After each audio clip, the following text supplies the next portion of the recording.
Hello everyone, आज है 8 अक्टूबर और आज के इस वीडियो में हम 8 अक्टूबर से बनने वाले इम्पोर्टेंट करंट अफेयर्स के बारे में चर्चा करने वाले हैं। साथ ही साथ आप अगर हमारे चैनल पे नए हैं तो आप इस चैनल को सब्सक्राइब कर लें ताकि वीडियो का अपडेट आपको मिलता रहे। साथ ही अगर आप पीडीएफ प्राप्त करना चाहते हैं या फिर डेली क्विज लगाना चाहते हैं तो आप हमारे टेलीग्राम चैनल से जुड़ सकते हैं, जिसका कि लिंक डिस्क्रिप्शन पे दिया गया है। वहां आप क्लिक करके सीधे हमारे टेलीग्राम चैनल से जुड़ सकते हैं। तो चलिए शुरू करते हैं आज के पहले क्वेश्चन की ओर। आज का हमारा पहला क्वेश्चन है, हाल ही में आरबीआई ने किसे अपना कार्यकारी निदेशक बनाया है? तो हाल ही में आरबीआई ने अविरल जैन को अपना कार्यकारी निदेशक बनाया है। तो इसका ऑप्शन ए राइट आंसर हो जाएगा। दोस्तों, अगर बात करें अविरल जैन के बारे में तो ऑलरेडी यह आरबीआई में कार्य कर रहे थे और इनका प्रमोशन करके इन्हें प्रमोट करके कार्यकारी निदेशक बनाया गया है। इसके अलावा यह आरबीआई के महाराष्ट्र के क्षेत्रीय निदेशक के रूप में वर्क कर रहे थे और इन्हें अभी कार्यकारी निदेशक के रूप में प्रमोट कर दिया गया है। अगर हम इनकी बात करें तो यह अर्थशास्त्र में स्नातकोत्तर किए हुए हैं। इसके अलावा इन्होंने एंटी मनी लॉन्ड्रिंग, जाने अपना ग्राहक जिसे केवाईसी या फिर पूंजी बाजारों में प्रमाण पत्र के रूप में सहयोग देते रहे हैं या फिर इन क्षेत्रों में ऑलरेडी कार्यरत कर चुके हैं। चूंकि बात आरबीआई की है तो हम आरबीआई के बारे में जान लेते हैं। इसका मुख्यालय या हेडक्वार्टर मुंबई में स्थित है। इसके वर्तमान में गवर्नर शक्तिकांत दास हैं। आरबीआई के पहले गवर्नर ऑसबॉर्न स्मिथ थे और पहले भारतीय गवर्नर सीडी देशमुख थे, जो कि 1943 से 1949 तक कार्यरत थे।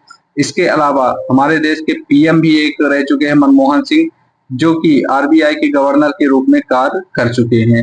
आरबीआई का अगर प्रतीक चिन्ह की बात करें तो यह ताड़ का पेड़ और बाघ इसका प्रतीक चिन्ह है आरबीआई का। वहीं दोस्तों, अगर हम बात करें इसके ऑप्शंस के बारे में तो हाल ही में अमरप्रीत सिंह को वायुसेना का अध्यक्ष बनाया गया है। किसका? वायुसेना का अध्यक्ष नियुक्त किया गया है। राजेश वर्मा वायु गुणवत्ता प्रबंधन जो आयोग होता है उसके अध्यक्ष के रूप में नियुक्त किया गया है और तेजिंदर सिंह जी को वायुसेना उप प्रमुख के रूप में नियुक्त किया गया है। दोस्तों, अब चलते हैं सेकंड क्वेश्चन की ओर। हमारा दूसरा क्वेश्चन है, मालाबार 2024 नौसैनिक अभ्यास की मेजबानी कौन सा राज्य करेगा? तो दोस्तों, इसकी जो मेजबानी है मालाबार 2024 नौसैनिक अभ्यास, इसकी मेजबानी आंध्र प्रदेश करेगा। तो ऑप्शन बी राइट आंसर हो जाएगा। दोस्तों, मालाबार अभ्यास 2024 यह 8 अक्टूबर से 18 अक्टूबर तक आंध्र प्रदेश के विशाखापट्टनम में आयोजित किया जाएगा। इसका प्रमुख उद्देश्य है कि जो भी नौसैनिक है उनके बीच सहयोग और उनकी जो इफिशियंसी है उनको बढ़ाना है, ताकि जो भी अटैक हो या फिर जो भी देश में दिक्कतें आए उनका यह प्रॉपर तरीके से सामना कर सके। नौसैनिक इस अभ्यास की शुरुआत जो हुई थी, मालाबार नौसैनिक अभ्यास, इसकी शुरुआत 1992 से हुई थी और भारत में पहला मालाबार अभ्यास नौसैनिक अभ्यास 2007 में बंगाल की खाड़ी में आयोजन किया गया था। इस वर्ष जो मालाबार अभ्यास 2024 का आयोजन किया जा रहा है, यानी 2024 में जो आयोजन किया जा रहा है, इसमें जो देश शामिल होने वाले वह टोटल 4 देश शामिल होने वाले हैं। एक हमारा देश भारत हो गया, दूसरा ऑस्ट्रेलिया हो गया, तीसरा जापान हो गया और चौथा अमेरिका हो गया।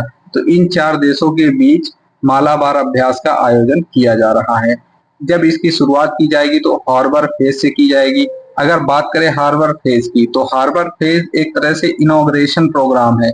उसके बाद से समुद्री चरण में आयोजन शुरू किया जाएगा। किसका आयोजन किया जाएगा? मालाबार अभ्यास का। नौसैनिकों के बीच जो अभ्यास है वो समुद्र के अंदर किया जाएगा, समुद्र में किया जाएगा, तो उसका अभ्यास इसके बाद शुरू किया जाएगा।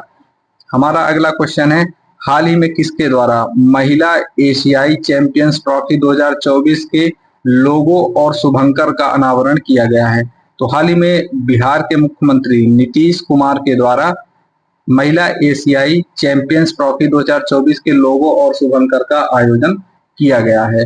दोस्तों, अगर बात करें महिला एशियाई चैंपियंस ट्रॉफी का तो इसकी शुरुआत 11 से 20 नवंबर तक बिहार के राजगीर में शुरू किया जाएगा और जो इसका मॉस्कॉट या फिर शुभंकर लॉन्च किया गया वह गुड़िया है। और महिला एशियाई चैंपियंस ट्रॉफी में भारत 2 बार अभी तक विजेता रह चुका है, एक 2010 में और दूसरा 2023 में। हमारा अगला क्वेश्चन है, हाल ही में आयोजित 15वां ईरानी कप किसने जीता है? तो दोस्तों 15वां ईरानी कप मुंबई ने जीता है, तो ऑप्शन ए इसका राइट आंसर हो जाएगा। दोस्तों जो हमारा ईरानी कप 2024 है, इसको मुंबई ने जीता है और लगभग 27 साल बाद यह कप मुंबई ने जीता है। यह एक वार्षिक रूप से आयोजन किया जाने वाला एकल फर्स्ट क्लास क्रिकेट मैच है, जिसमें कि जो भी हमारी रणजी ट्रॉफी होती है, रणजी ट्रॉफी, इसके चैंपियंस और अन्य राज्यों की जो टीम होती है उनको मिला करके टीम बनाई जाती है और फिर क्रिकेट मैच कराया जाता है, जिसका कि आयोजन बीसीसीआई के द्वारा किया जाता है और इसका नाम बीसीसीआई के द्वारा जाल आर ईरानी के नाम पर रखा गया था। हमारा अगला क्वेश्चन है, हाल ही में प्लूटो के किस चंद्रमा पर कार्बन डाइऑक्साइड और हाइड्रोजन पेरोक्साइड गैसों का पता लगाया गया है? तो हाल ही में चंद्रमा का जो सबसे बड़ा प्लूटो का जो सबसे बड़ा चंद्रमा है चौरान, इस पर कार्बन डाइऑक्साइड और हाइड्रोजन पेरोक्साइड गैसों का पता लगाया गया है। दोस्तों ये जो चौरान है प्लूटो का सबसे बड़ा चंद्रमा है और चौरान प्लूटो के आकार का लगभग आधा है। ये सौर मंडल का हमारा एक डायग्राम है जिसमें आप ये देख सकते हैं कि ये हमारा प्लूटो है, ये वाला एरिया प्लूटो का है और यहीं पास इसका चंद्रमा है चौरान। इसका खोज 1978 में किया गया था और इसका नाम पौराणिक कथाओं के अनुसार मृत आत्माओं के नाविक के नाम पर रखा गया है। चौरान प्लूटो की एक परिक्रमा 6.4 पृथ्वी दिनों में करती है, यानी पृथ्वी का 6.4 डेज में एक बार परिक्रमा करता है। कौन? चौरान। किसकी परिक्रमा करता है? प्लूटो। क्योंकि जो भी चंद्रमा होता है वह अपने मेन ग्रह का, जिसका वह चंद्रमा होता है उसका वह क्या करता है? परिक्रमा करता है। हमारा अगला क्वेश्चन है, हाल ही में भारत का समुद्री डीकार्बोनाइजेशन सम्मेलन कहाँ आयोजित किया गया है? तो दोस्तों हाल ही में नई दिल्ली में भारत का समुद्री डीकार्बोनाइजेशन सम्मेलन आयोजित किया गया है, तो इसका ऑप्शन बी राइट आंसर हो जाएगा। दोस्तों अगर बात करें डीकार्बोनाइजेशन सम्मेलन, तो यह बंदरगाह मंत्रालय और एशियाई विकास बैंक के सहयोग से नई दिल्ली में आयोजित किया गया है, जिसका कि प्रमुख उद्देश्य है कि शुद्ध शून्य कार्बन उत्सर्जन प्राप्त करना है हमें, और यानी कि हमें कार्बन उत्सर्जन को जीरो करना है और इसी के लिए इलेक्ट्रिक व्हीकल यानी ईवी को बढ़ाया जा रहा है। साथ ही साथ जो हमारा सीएनजी है उस पे ज्यादा फोकस भी किया जा रहा है as compared to diesel and petrol. और इसके अलावा जो वैश्विक जलवायु लक्ष्य है उसे 2070 तक प्राप्त करने के जो भी दिशा निर्देश है उन पे कार्यरत है। इसी उद्देश्य से डीकार्बोनाइजेशन सम्मेलन नई दिल्ली में आयोजन किया गया है। हमारा अगला क्वेश्चन है, भारत में युवाओं की रोजगार क्षमता बढ़ाने के लिए केंद्र सरकार द्वारा शुरू की गई नई योजना का नाम क्या है? तो दोस्तों हाल ही में पीएम इंटर्नशिप योजना का शुरुआत किया गया है, इसके लिए युवाओं की रोजगार क्षमता को बढ़ाने के लिए। दोस्तों अब इसका उद्देश्य है कि 5 वर्ष में यानी अगले 5 सालों में जो भी 500 टॉप कंपनियां हैं उसमें लगभग 1 करोड़ युवाओं को इंटर्नशिप या फिर प्रशिक्षण प्रदान किया जाएगा। अब कारपोरेट मामले का एक मंत्रालय का पोर्टल बनाया जाएगा जो कि इन पर निगरानी रखेगा कि जो भी कंपनियां इंटर्नशिप या फिर प्रशिक्षण दे रही हैं तो प्रॉपर तरीके से मेंटेन करके दे रही कि नहीं। अब इसी इंटर्नशिप के दौरान जो भी इंटर्नर होगा यानी जो व्यक्ति प्रशिक्षण लेने जाएगा उसे 4500 रुपए का मासिक वजीफा यानी स्टाइपेंड के रूप में 4500 रुपए उसे दिए जाएंगे। साथ ही साथ कंपनियों से उसे 500 रुपए मिलेंगे, 6000 रुपए का अनुदान मिलेगा और पीएम जीवन ज्योति बीमा योजना के अंतर्गत उसे इंश्योरेंस भी प्रदान किया जाएगा।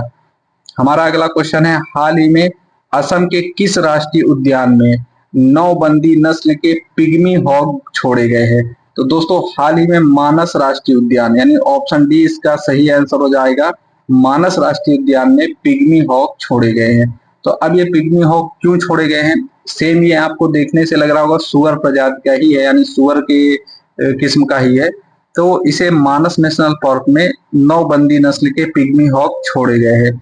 इसे छोड़े जाने का प्रमुख उद्देश्य है कि जो भी इनकी प्रजातियां हैं वह काफी संकटग्रस्त है और इन्हीं को बचाने के लिए आईयूसीएन के द्वारा वन्य जीव संरक्षण अधिनियम 1972 की सूची में सूचीबद्ध किया गया है, और ताकि इन्हें क्या किया जाए, संरक्षण इनका किया जा सके। हमारा अगला क्वेश्चन है, mRNA की खोज के लिए किन दो वैज्ञानिकों को मेडिसिन का नोबेल पुरस्कार से सम्मानित किया गया है? तो दोस्तों, विक्टर एम्ब्रोज को मेडिसिन के नोबेल पुरस्कार से सम्मानित किया गया। किसके लिए? mRNA के अध्ययन के लिए। इसके अलावा विक्टर एम्ब्रोज के साथ साथ गैरी रुबकुन को भी इस सम्मान से, जो मेडिसिन का नोबेल पुरस्कार सम्मान है, इससे सम्मानित किया गया है। तो यह 2024 की बात है। वहीं अगर 2023 में बात करें तो कोविड के लिए कटालिन कॉरिको और डू विसमैन को जो हमारा मेडिसिन का नोबेल पुरस्कार है उसके लिए सम्मानित किया गया है।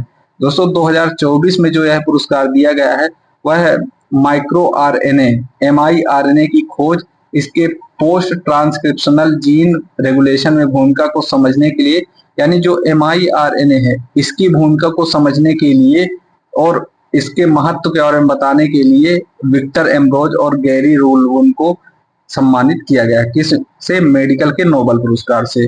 दोस्तों, आज के लिए इतना ही। मिलेंगे कल नेक्स्ट वीडियो में, तब तक के लिए धन्यवाद। अगर आप चैनल पे नए हो तो इस चैनल को सब्सक्राइब जरूर कर लें।